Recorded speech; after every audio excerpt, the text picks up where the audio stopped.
It's funny how a 90-second decision involving a house fire, a $1,000 hunk of steel, and a tool designed for forcible entry can completely derail your plans for a quiet life. I bought a house in the suburbs for one reason: peace. I'm a firefighter.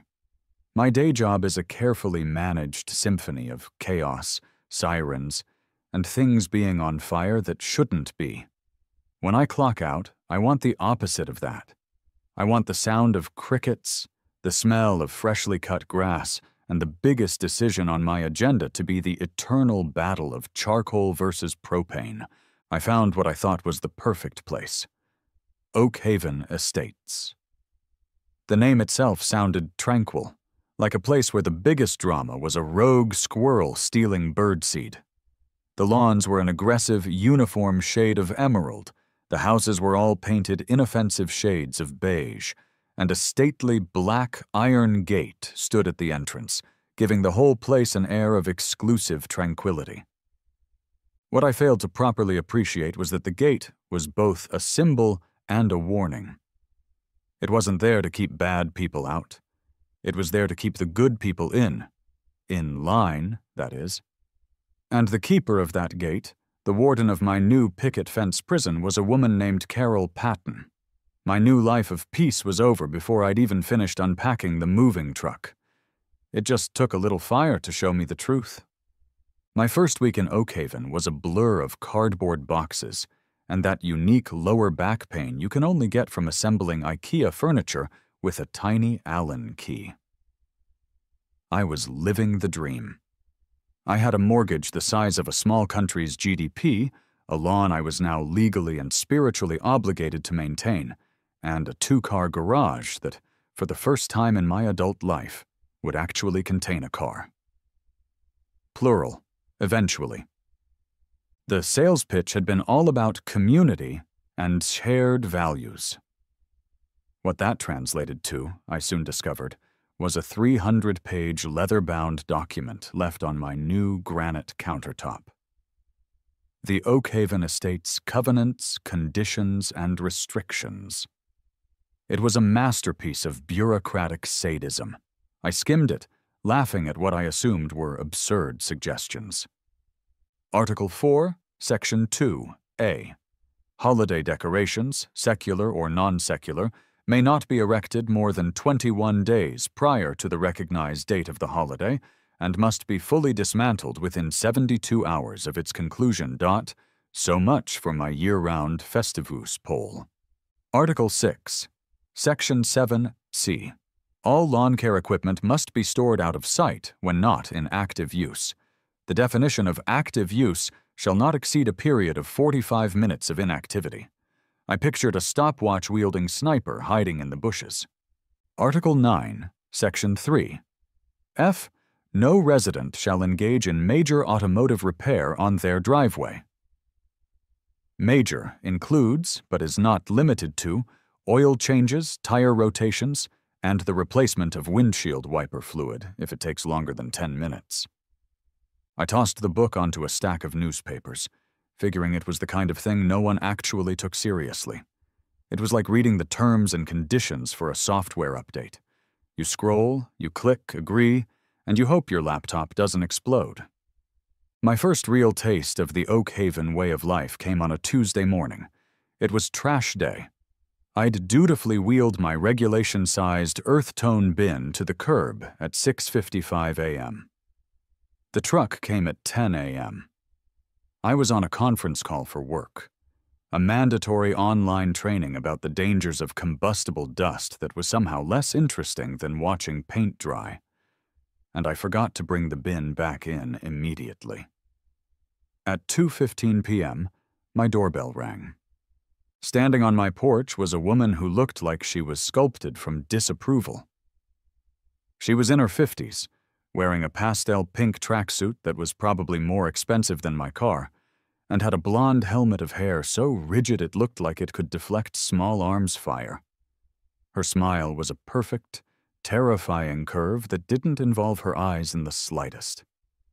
"Good afternoon," she said, her voice dripping with artificial sweetness. "I'm Carol Patton, the president of the Homeowners Association." Alex Henderson, I said, extending a hand. She looked at it for a moment as if I'd offered her a dead fish before giving it a brief, firm shake. Her hand was cold. I know, she said. Welcome to Oakhaven. We are all so thrilled to have you. Her eyes flicked past my shoulder, towards the street. I just wanted to introduce myself and gently remind you about Bylaw 11, Section 2. Garbage receptacles may not be visible from the street for more than 4 hours on collection day. It's 2:15 now. I blinked. The truck came at 10. Yes, precisely. She smiled that terrifying smile again. It's a small thing, of course, but it's the small things that keep Oakhaven looking its best, don't you think? It's how we protect our property values. I looked from her unwavering gaze to my offending trash bin, sitting there on the curb like a monument to my degeneracy. Right, sorry. I was on a call. I'll get it right now. Wonderful, she chirped. We just want to make sure everyone gets off on the right foot. We take great pride in our community standards. She watched, unblinking, as I performed the walk of shame down my own driveway to retrieve the empty plastic bin. She gave a little wave as I wheeled it into the garage. It was the kind of wave a queen gives from a passing carriage, distant, benevolent, and utterly non-negotiable. As I closed the garage door, I had the distinct feeling I was being inducted into a cult.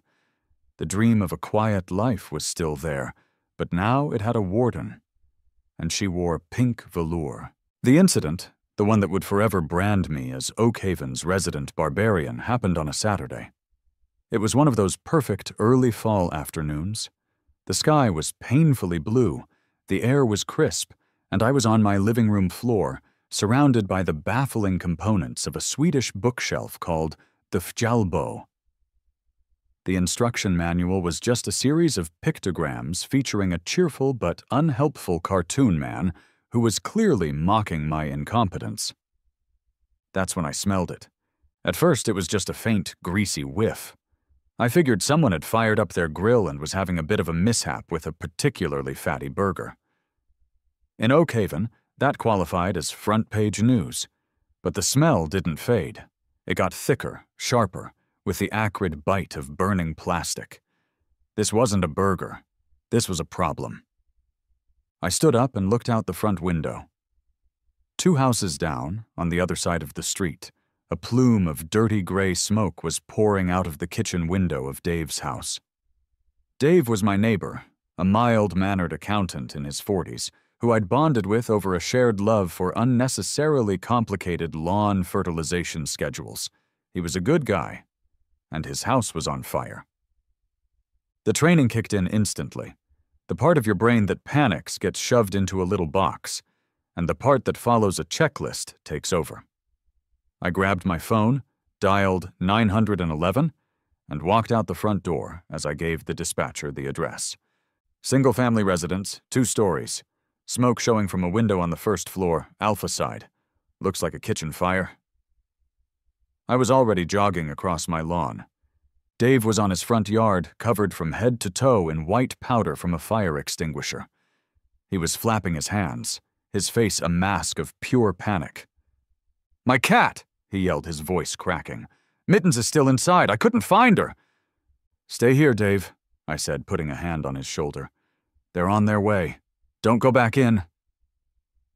Just then, I heard it. The beautiful, rising and falling wail of a fire engine siren. It was getting closer, fast. A wave of professional relief washed over me. The pros were here. A standard kitchen fire is a 5-minute job for a decent engine crew. They'd be in, knock it down, and the biggest problem would be the water damage. The big red engine, a gleaming Pierce pumper from Station 4, rounded the corner onto our street. And then it stopped. It just stopped. Right at the entrance to Oakhaven, 100 yards from Dave's smoking house, blocked by the big, black, very much closed iron gate. The engine's air horn let out a deafening blast that echoed off the cookie-cutter houses. Then, As if summoned by the sound of procedural deadlock, Carol Patton appeared. She wasn't wearing her pink tracksuit. She had on a crisp khaki pantsuit, and she was holding a clipboard. A clipboard. She walked calmly to the gate's keypad and stood there, facing the fire engine, like a tiny, immaculately dressed Gandalf. The fire captain, a grizzled guy I knew named Fitzpatrick, was leaning out of the passenger window, his face turning a shade of red that matched his truck. "Ma'am, open the gate!" I started sprinting. My quiet Saturday afternoon was officially over. By the time I reached the gate, Carol was in the middle of a calm, maddeningly slow explanation. "I'm afraid I can't do that," she said, her voice loud enough to be heard over the idling diesel engine. "According to our new security protocols, all non-resident vehicle access must be granted via a registered remote transponder. Your citywide access key is currently pending verification in our system." Fitzpatrick looked like his head was going to explode. "Are you kidding me? It's a fire! We're the fire department!" "I am aware," Carol said, tapping her clipboard. "However, protocol is protocol. Unregistered emergency vehicle access poses a significant security risk to our residents." I grabbed the bars of the gate. The smoke from Dave's house was no longer gray. It was turning a thick, greasy, boiling black. I knew exactly what that meant. The fire had found plastic and was about to flash over, turning the entire kitchen into a furnace. We were running out of seconds. "Carol, for the love of God, open the gate!" I yelled, my voice raw. "There's a fire!" She finally turned to look at me, her expression one of mild annoyance, like I was a toddler having a tantrum in a grocery store. "Mr. Henderson, please control yourself. I am simply following the procedures that keep this community safe." "The house is on fire," Fitzpatrick bellowed. "That's the security risk." That was it. My brain did the math. The time it would take to argue with her versus the time the fire had to spread. The argument was a losing battle. There was only one other option. I looked her dead in the eye. "Carol, you have 3 seconds to open this gate." She actually scoffed, a genuine dismissive scoff. "Don't be ridiculous." I didn't say another word. I turned and sprinted back to my house. My garage door was still open. On a rack against the wall, next to a leaf blower and a garden rake, was my personal gear.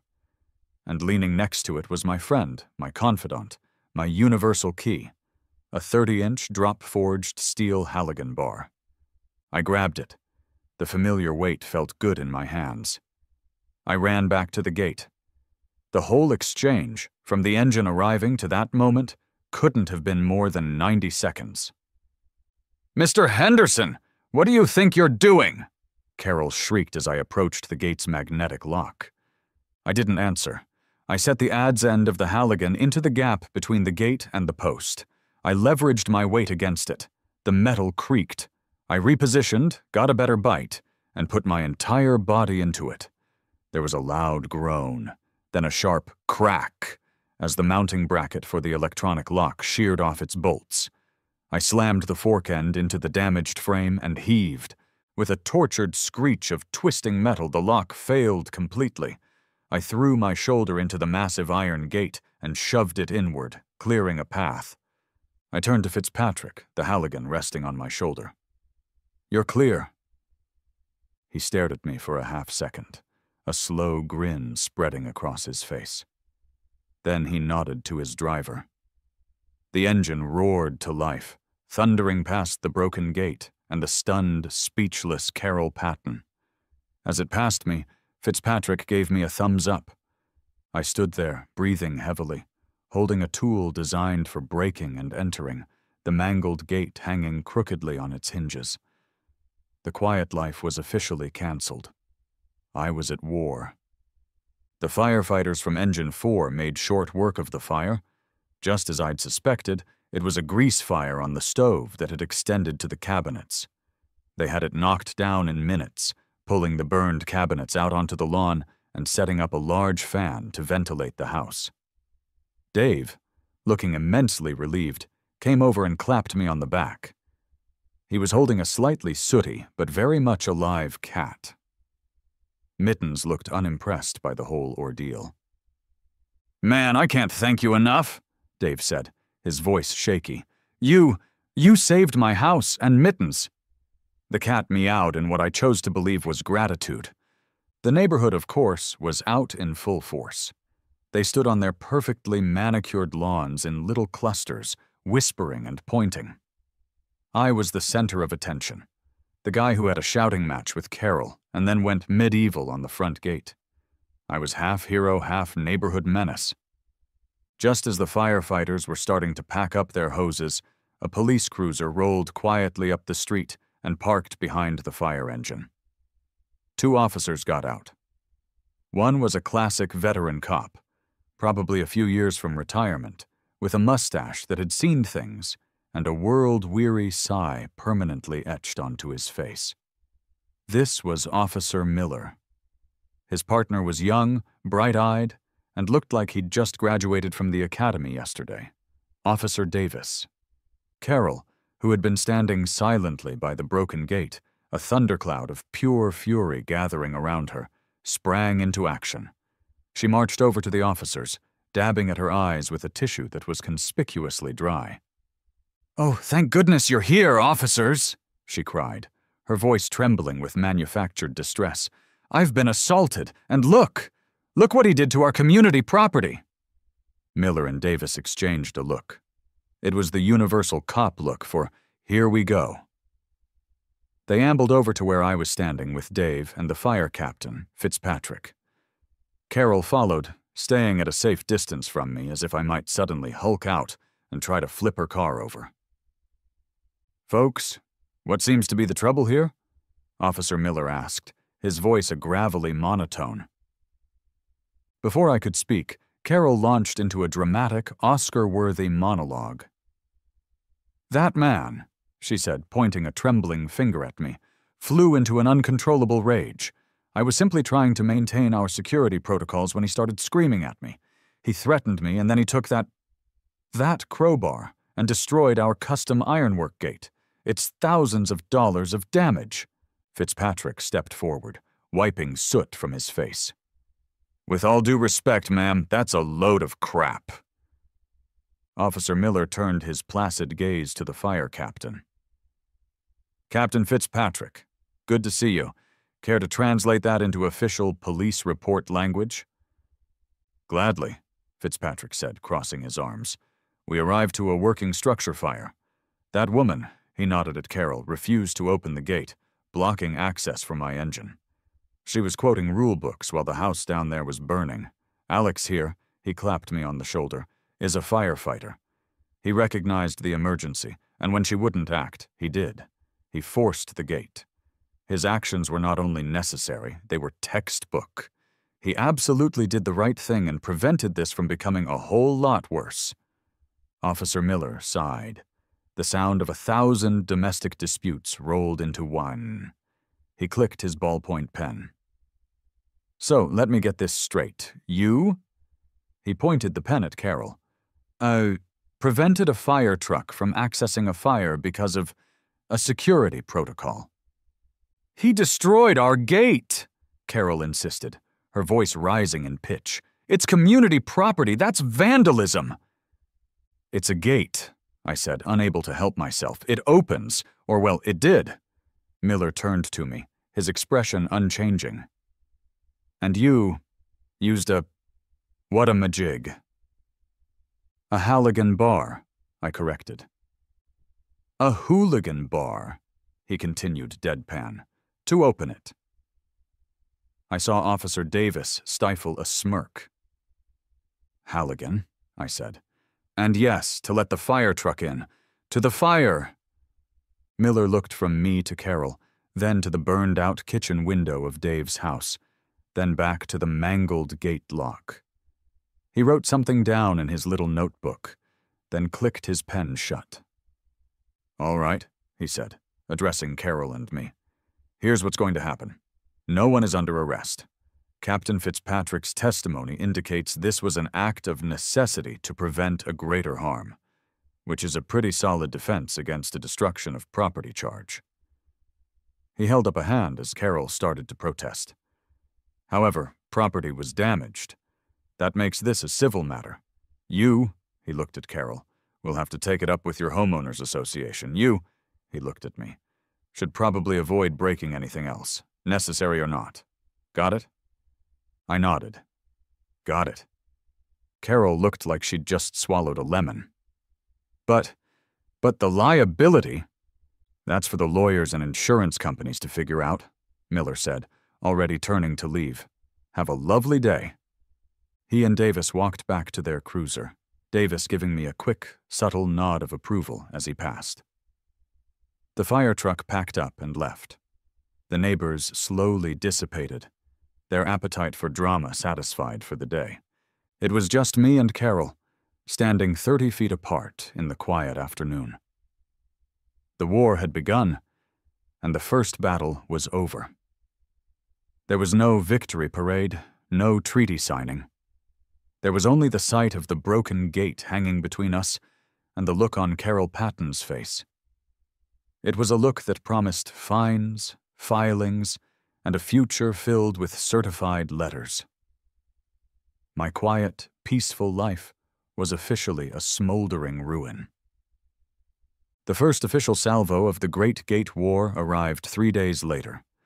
It wasn't delivered by a rider on horseback, but by a weary-looking mailman who required my signature.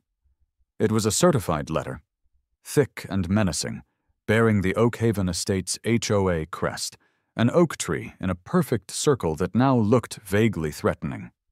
Inside was a declaration of war printed on heavy, cream-colored cardstock.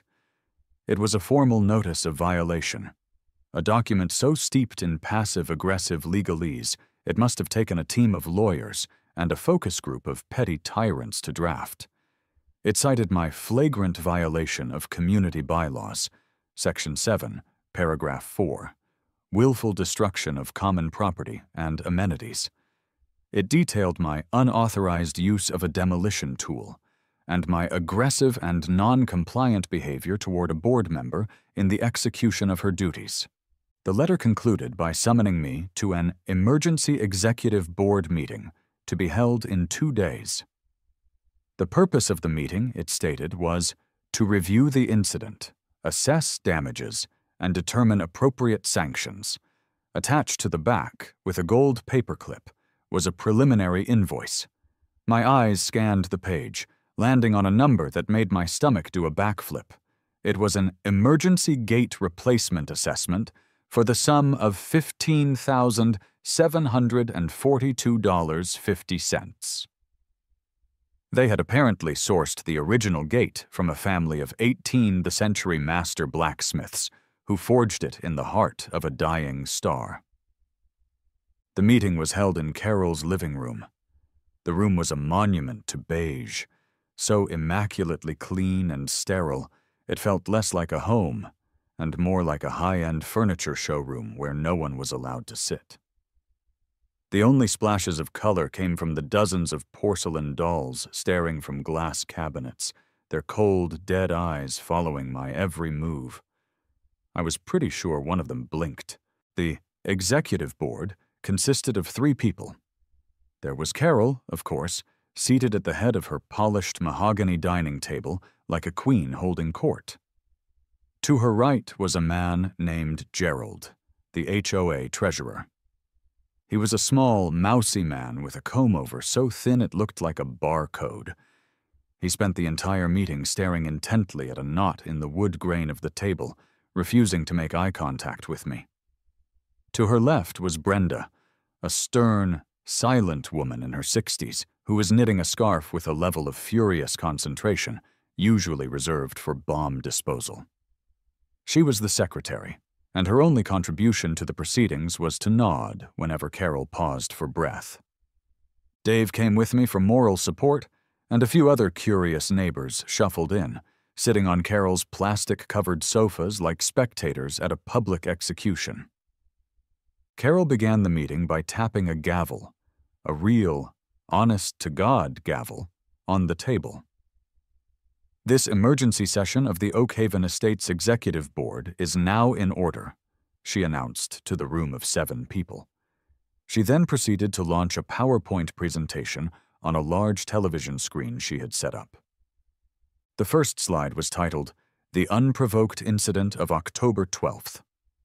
What followed was a masterclass in propaganda. She showed slide after slide of the broken gate, taken from every conceivable angle, some in dramatic black and white. She had a slide titled, "The Financial Ramifications," with the $15,742.50. Estimate broken down into ludicrous line items like custom ironwork forging, electronic lock mechanism recalibration, and a $500 charge for emotional distress to the community aesthetic. She framed the entire event as a result of my instability. "While we are all relieved that the Miller household suffered only minor damage," she said, managing to get Dave's name wrong, "we cannot overlook the violent and destructive actions of Mr. Henderson. What happens next time he disagrees with the community standard? Will he take a sledgehammer to our mailboxes, a chainsaw to our prize-winning petunias? We must send a clear message that this kind of anarchy will not be tolerated." When she finished, she turned to me, her face a mask of solemn concern. "Mr. Henderson, does the accused— that is, do you have anything to say in your defense?" I stood up, holding a folder. "I do, actually." I pulled out a highlighted copy of the State Fire Code. According to Statute 34, Paragraph 6, all security gates or barriers restricting access to a residential community must provide for unimpeded access by emergency services. It goes on to say that failure to do so can result in significant fines for the entity responsible. I looked directly at her. That entity, in this case, would be the HOA. I continued, my voice calm and level. The gate was blocking a fire engine from reaching a house fire. A person's home was burning, and a life, his cat, Mittens, was in danger. My actions were not an act of vandalism, they were a necessary intervention to prevent a much greater loss of property and potential loss of life. Captain Fitzpatrick of the fire department has provided a signed statement to that effect. I placed the statement on the table. Dave chimed in from the couch. "It's true. He saved my house. Carol, you were telling the firemen about paperwork." Carol didn't even flinch. She looked at my documents as if they were contaminated. Brenda paused her knitting to glare at me, and Gerald seemed to be trying to merge with the table itself. "Thank you for your perspective, Mr. Henderson," Carol said, her voice dripping with condescension. "However, the fire code is a matter for the city. Our concern here is the Oakhaven bylaws, which you explicitly agreed to when you purchased your home. The board has already reviewed the evidence." She looked at her 2 board members. "Gerald, what are your thoughts?" Gerald visibly flinched at being addressed. He cleared his throat. "Well, the gate is quite broken," he squeaked, his eyes still fixed on the table. "And the bylaws are very clear." "Brenda?" Brenda looked up from her scarf, her needles clicking together like tiny swords. She just nodded once, a sharp, bird-like motion. "Then it's settled," Carol announced, a triumphant gleam in her eye. "The board finds you, Alex Henderson, fully liable for the costs of replacing the community gate. Furthermore, you are hereby fined $500 for the violation itself. You will be responsible for sourcing the contractors and overseeing the work. And naturally, all designs and costs must be pre-approved by the Architectural Review Committee." I stared at her. "And who exactly is on the Architectural Review Committee?" Carol gave me her iciest smile yet. "Why, Brenda and myself, of course. We'll be in touch." She banged the gavel. "This meeting is adjourned."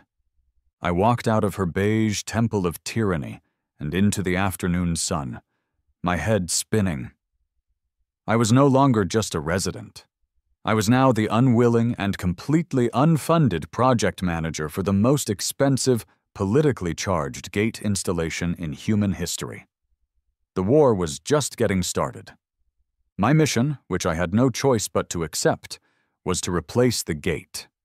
My personal unspoken mission was to do it in the cheapest, most painfully minimalistic way possible, just to spite Carol. If I could have replaced it with 2 orange traffic cones and a strand of yellow caution tape, I would have. Unfortunately, the Architectural Review Committee clause meant my spite had to be pre-approved. Thus began the contractor carousel, a journey into the strange and wonderful world of suburban tradesmen. It was a parade of characters so absurd, I started to suspect Carol was sending them to me as a form of psychological warfare. My first call was based on a flyer I'd found tacked to a telephone pole, which should have been my first red flag. The flyer promised any job, low price, and featured a clip art graphic of a smiling, muscular beaver holding a hammer. The next day, a beat-up van that looked like it had been painted with a roller pulled up to my curb. A man who introduced himself as Shifty Sal slid out. He was wearing a grease-stained tank top and had a cigarette tucked behind his ear. "So the dragon lady down the street says you busted her gate," Sal said, sizing up the damage with a practiced eye. "Nice work. Halligan, right? Saw the pry marks." "You know your tools," I said, cautiously impressed. "Yeah, well, let's just say I've been on both sides of a locked door," he winked. He kicked at the bent frame. "Look, this is custom iron junk, overpriced. You don't need all this." He whipped out a crumpled notepad. "I can get you a heavy-duty chain-link gate, industrial grade. Slap a big padlock on there. Simple, secure. I can do the whole thing. Demo and install for $2,000. Cash." $2,000. It was the most beautiful number I had ever heard. It was a symphony of fiscal responsibility. I was ready to hire him on the spot. I could almost taste the sweet, cheap victory. And then, as if my happy thought had acted as a magical incantation, Carol's front door opened. She glided down her walkway, a phone pressed to her ear. She wasn't looking at us, but she was aware of us. "Yes, that's right," she said into her phone, her voice unnaturally loud. "I'm looking at him now. The contractor appears to be, unlicensed, yes. And his vehicle doesn't have the proper commercial plates. I'll hold while you connect me to the City Code Enforcement Office." Sal went pale. He snatched the notepad out of my hand. "You know what, pal? I just remembered I got a plumbing emergency on the other side of the state." "Good luck," he muttered, before scrambling back into his van and peeling out, leaving a trail of blue smoke behind him. I was alone again, standing under Carol's smug, victorious gaze. Contractor number 2 came from a glossy ad in a local magazine. His name was Jean-Pierre, and he insisted that this was not a job, but a commission. He arrived in a tiny, immaculate sports car, wearing a black turtleneck, a flowing scarf, and tiny little glasses perched on the end of his nose. He didn't look at the gate so much as commune with it. He circled it slowly, touching the bent iron, closing his eyes and humming. "I see the pain here," he whispered, as if we were in a hospital room. "I see the conflict. The gate is a threshold, a liminal space between the private self and the public community. It's destruction. It is a cry against the rigid structures of the mundane." "It was a cry to let the fire truck in," I said. He ignored me. "We cannot simply replace it. We must reimagine it. I envision a new form, not of iron, but of wrought steel, organic flowing lines, a testament to the struggle and the eventual healing of Oakhaven." He unrolled a piece of parchment and presented me with a charcoal sketch. It was a gate, technically, but it looked like 2 giant, twisted metal trees whose branches intertwined. Hidden among the leaves were what appeared to be weeping angels. "It's a statement on the duality of community and isolation," he explained proudly. "It looks like the entrance to a haunted cemetery," I said. "Precisely! The haunting memory of the conflict," he exclaimed. I looked at him, then at the sketch. "What's the quote on this statement?" He scribbled a number on the back of the parchment. It was $22,000. I actually laughed. "Get out of here." He looked deeply offended. "You cannot put a price on art," he huffed, rolling up his sketch and stalking back to his tiny car. Carol, who had been watching from her window, almost looked disappointed. I think a small part of her was tempted by the weeping angels. I was ready to give up. I was considering learning to weld myself. Then, a buddy from the firehouse gave me a number. "Call MJ," he said. "She's no nonsense. Does all the custom fabrication for our rigs. If she can't fix it, no one can." The next day, a clean but hard-working flatbed truck pulled up. A woman in her early 30s with her hair tied up in a bandana, wearing oil-stained work pants and a tank top that showed off impressively toned, tattooed arms, hopped out. She had a warm, genuine smile and a handshake that could crush walnuts. "Alex, I'm Maria Jimenez. Most people call me MJ." I gave her the short version of the story. I pointed out Carol's house, Dave's house, the broken gate. She walked over to the damage, ran a practiced hand over the broken lock, and then she did something no one else had done. She started laughing, a real, deep belly laugh. "Oh man, that is priceless," she said, wiping a tear from the corner of her eye. "So, let me get this straight. The queen of suburbia, ruler of all she surveys, tried to let a house burn down over a key fob. You went full Thor on her gate with a Halligan, and now she wants you to pay for a new one?" "That's the gist of it," I said, a smile breaking out on my face for the first time in days. "And the last guy wanted to build a sculpture of sad angels? Weeping angels, to be precise." "I love this job," she said, shaking her head. She pulled out a tape measure and a notepad. "Okay, let's get this done. Look, this is a standard powder-coated iron gate with a simple electronic mag lock. It's not worth 15 grand. It's not worth 22 grand. It's overpriced builder-grade stuff." She scribbled some notes.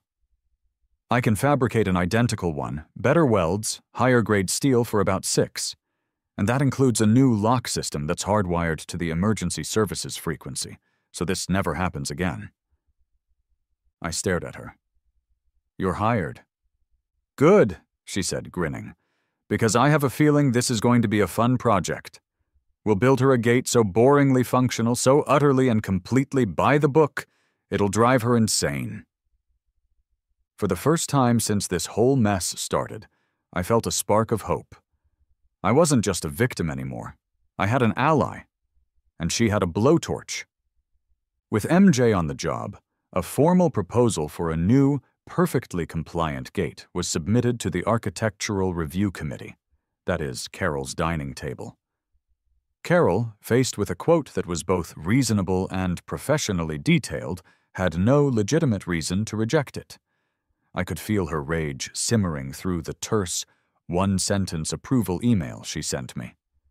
Denied the big victory of bankrupting me, she pivoted to a new strategy. A war of attrition. She was going to bleed me dry, one tiny paper-cut fine at a time. The notices started appearing in my mailbox, each one a little white envelope of misery.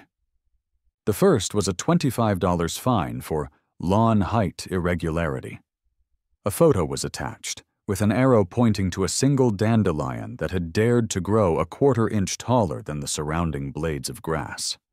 Violation hash 112C. Failure to maintain a uniform turf height. A few days later, a $15 fine for improper hose storage. I had left my garden hose in a loose loop on its hanger instead of a tight, concentric coil. Violation hash 87A. Aesthetic negligence of gardening implements. The violations got more and more creative.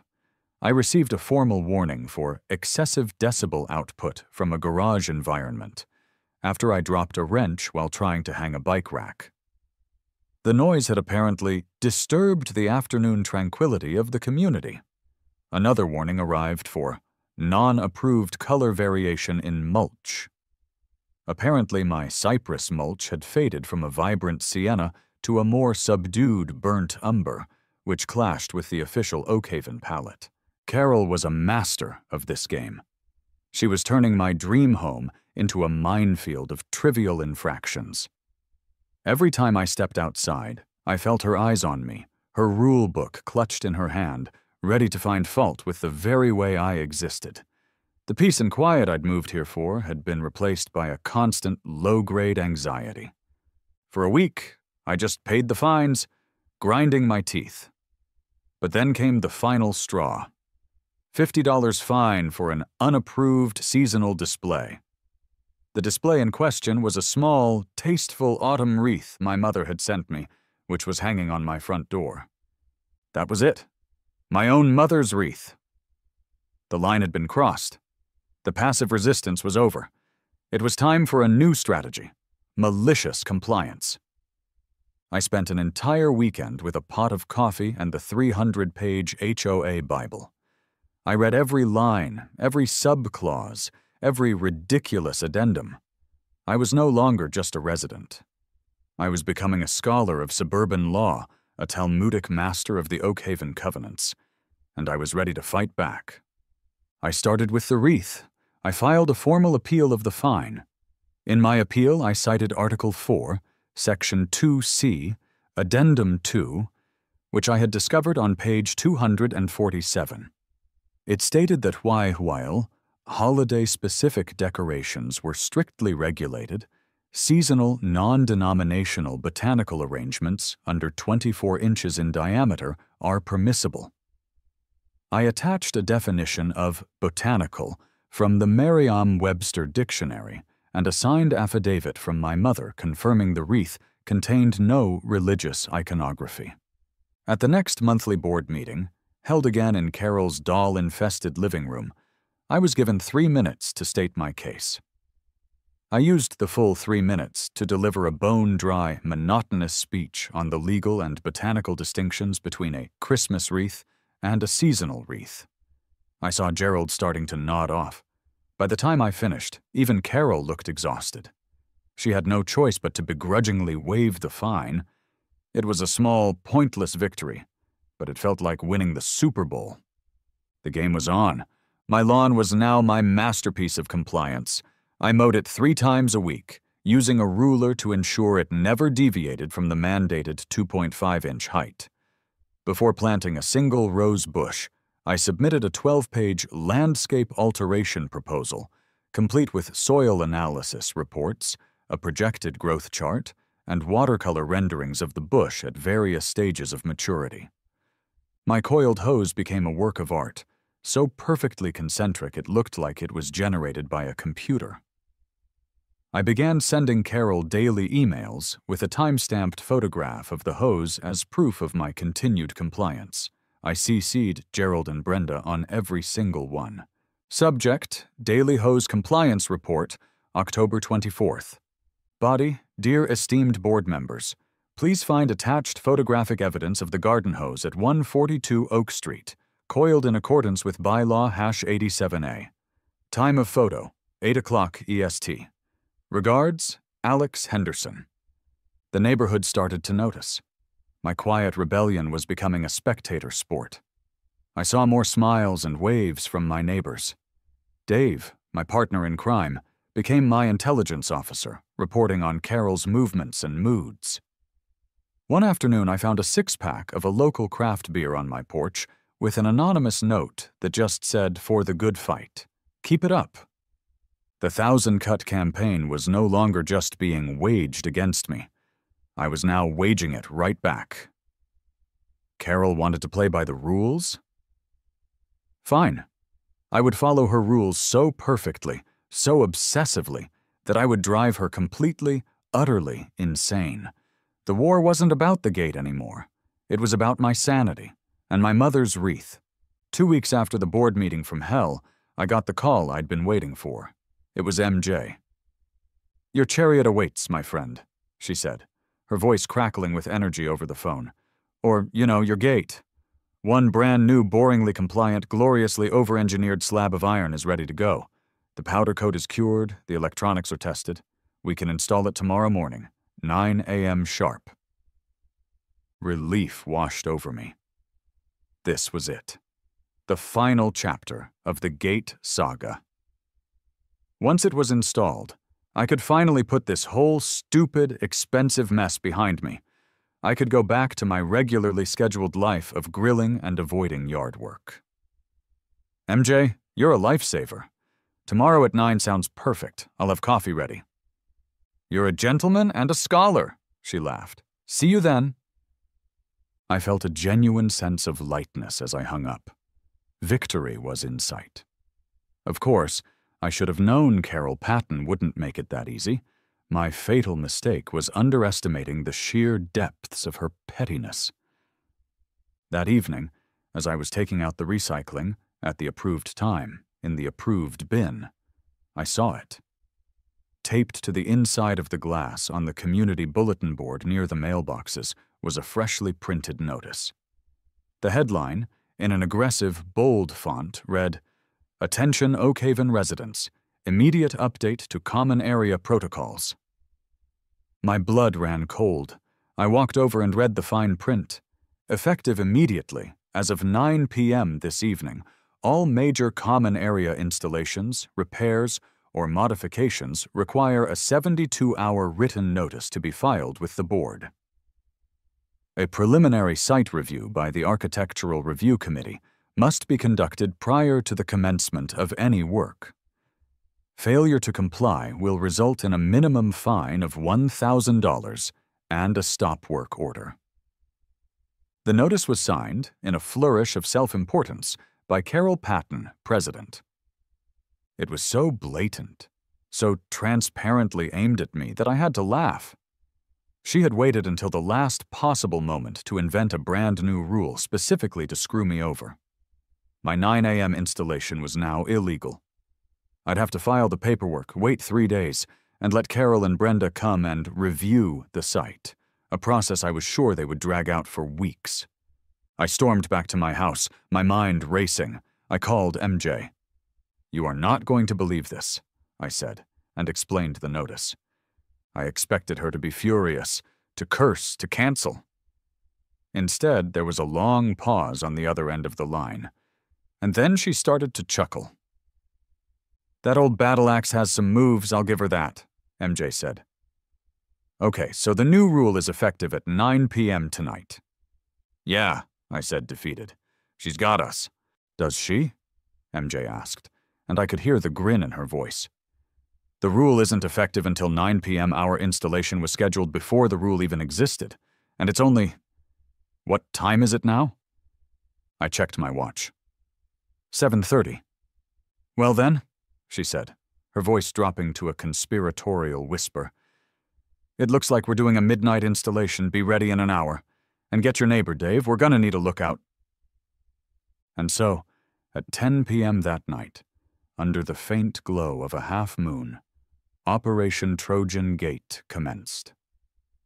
MJ rolled up to the entrance in her flatbed, lights off, engine killed a block away to coast in silently. The new gate was on the back, shrouded in a tarp like a sleeping beast.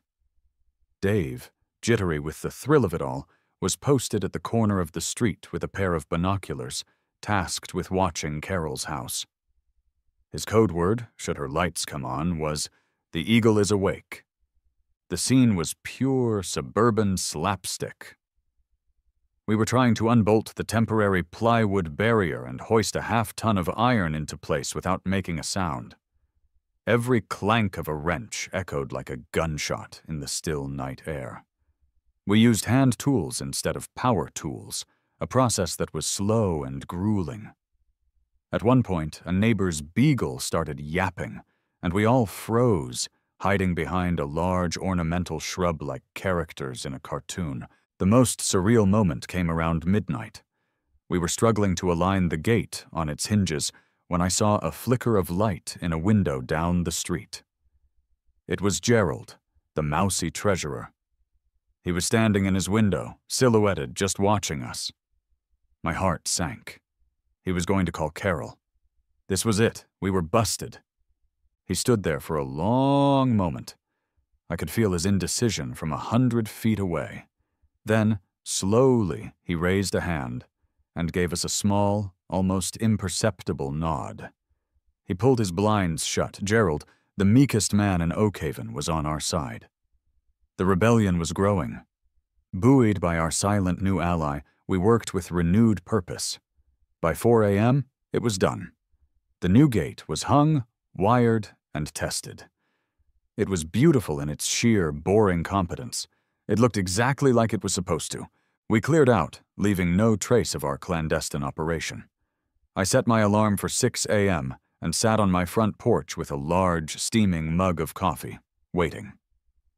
At 6:15 a.m., right on schedule, Carol Patton's front door opened. She emerged in her power walking gear, ready for her morning constitutional. She marched down her walkway, rounded the corner, and then came to a dead stop. Her eyes widened. She stared at the new, perfectly installed gate. Her gaze flicked to the bulletin board, where her freshly printed notice was still taped. She looked back at the gate. Her brain seemed to be short-circuiting, unable to process this chronological impossibility. Her face went from confused to angry to a shade of incandescent rage I had previously thought was only achievable in cartoons.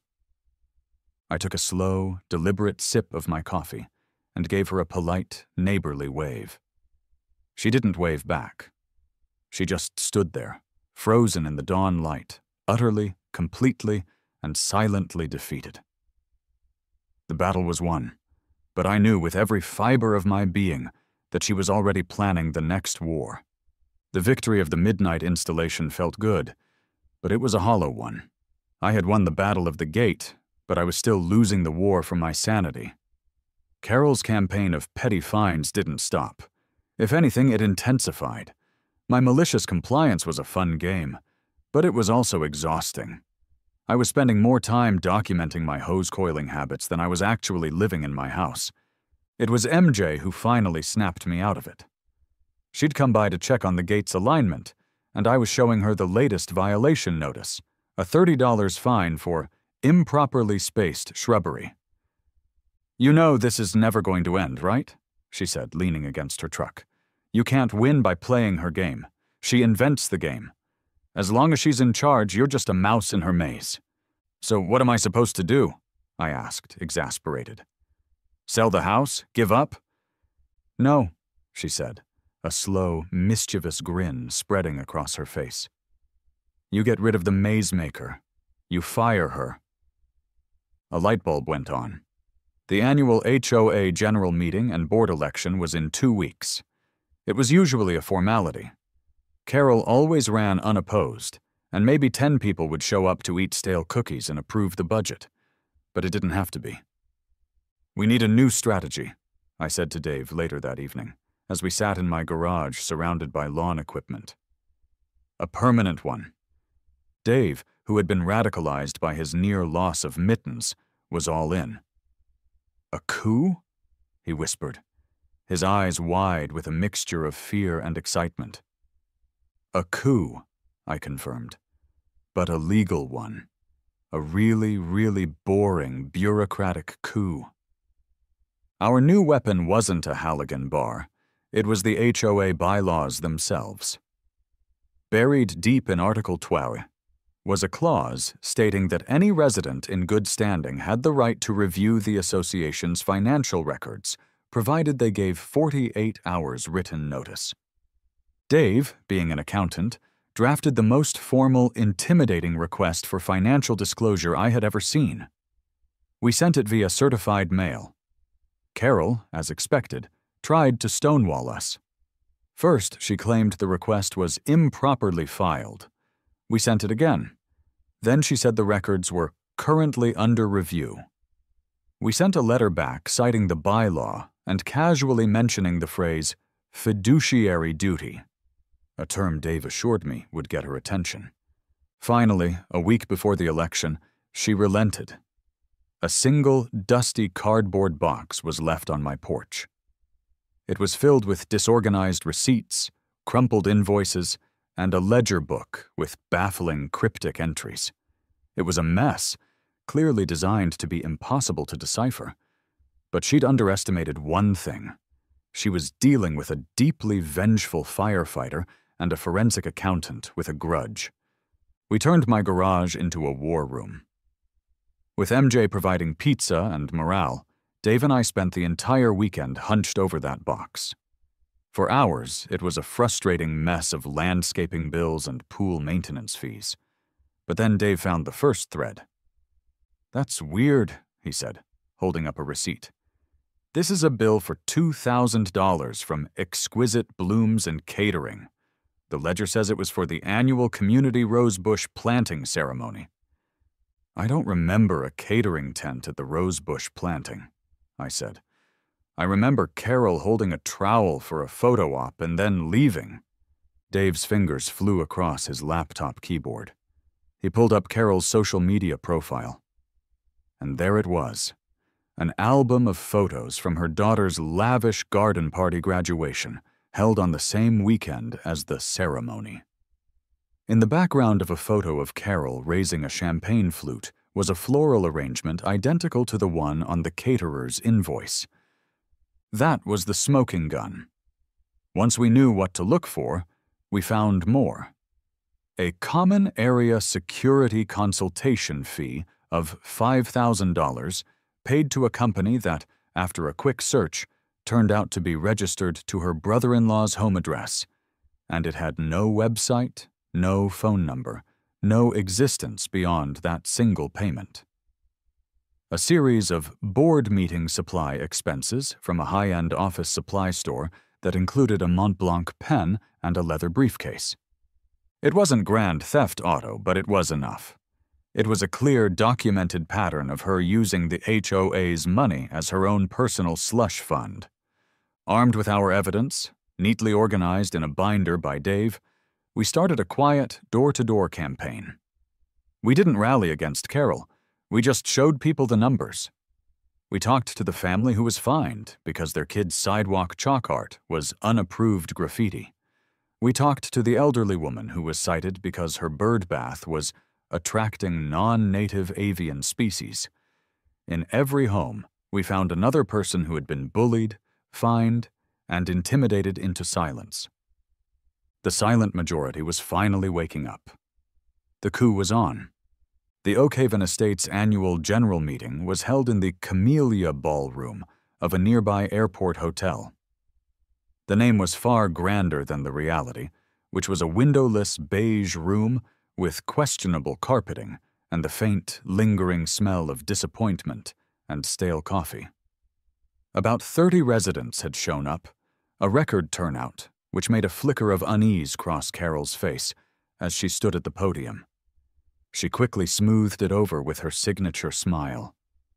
She was in her element, wearing a royal blue power suit, a gavel in her hand. Brenda and Gerald were seated on either side of her, looking like nervous Secret Service agents. She began the meeting with a glowing 15-minute speech about her own accomplishments. She spoke of fiscal responsibility, maintaining community standards, and protecting our shared property values. It was a magnificent performance. She was the benevolent queen, guiding her flock through another prosperous year.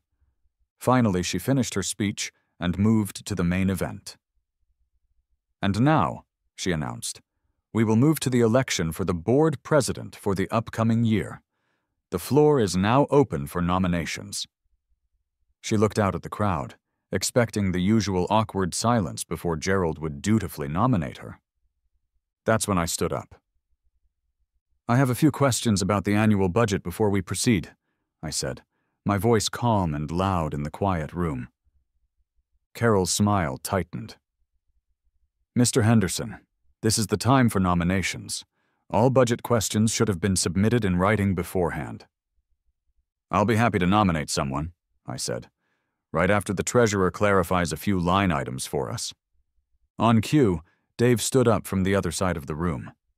He was holding a copy of the budget report that had been mailed to all residents. "I second that," he said, his voice surprisingly firm. "As a certified public accountant, I've noticed some discrepancies I'd like to discuss." Before Carol could object, another resident, a quiet woman named Mrs. Gable, who had been fined for her bird bath, stood up. "I'd like to hear the questions." Suddenly, a murmur of agreement went through the crowd. Carol was cornered.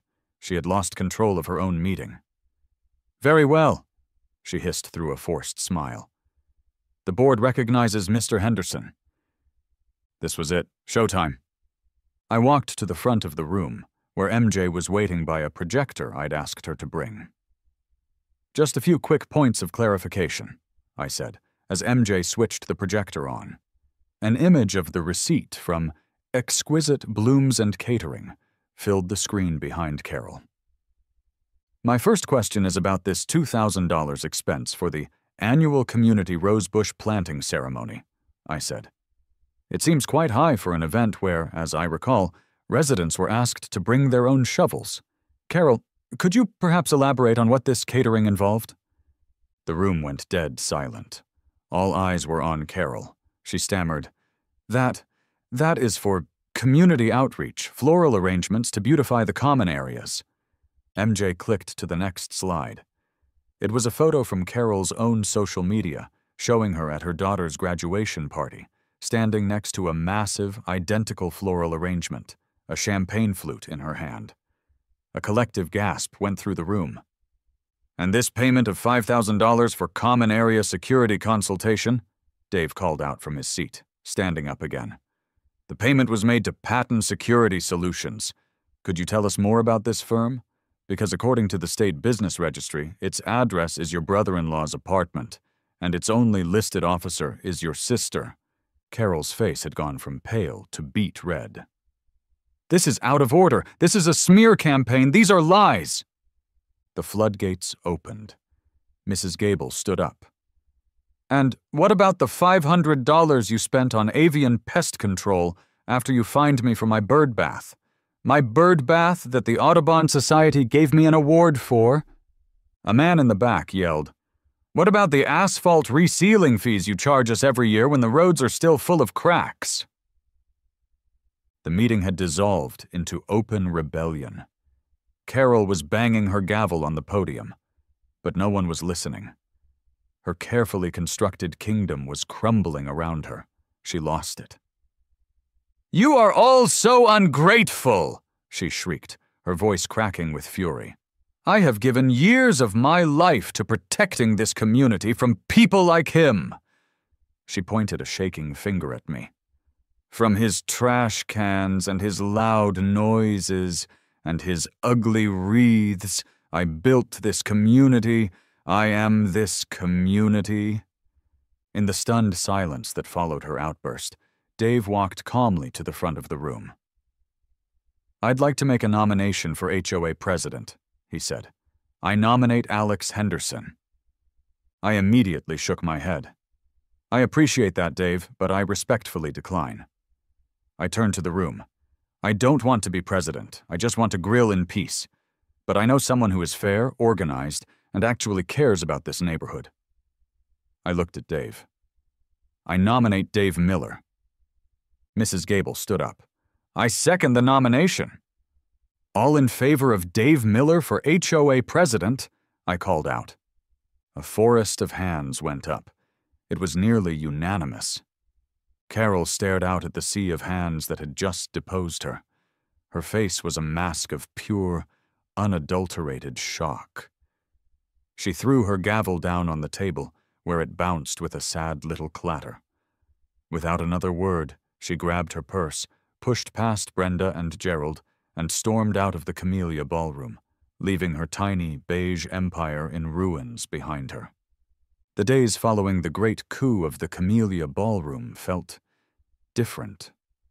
The air in Oakhaven Estates seemed lighter. People were actually making eye contact and smiling. Neighbors who used to just give a curt nod were now stopping to chat on the sidewalk.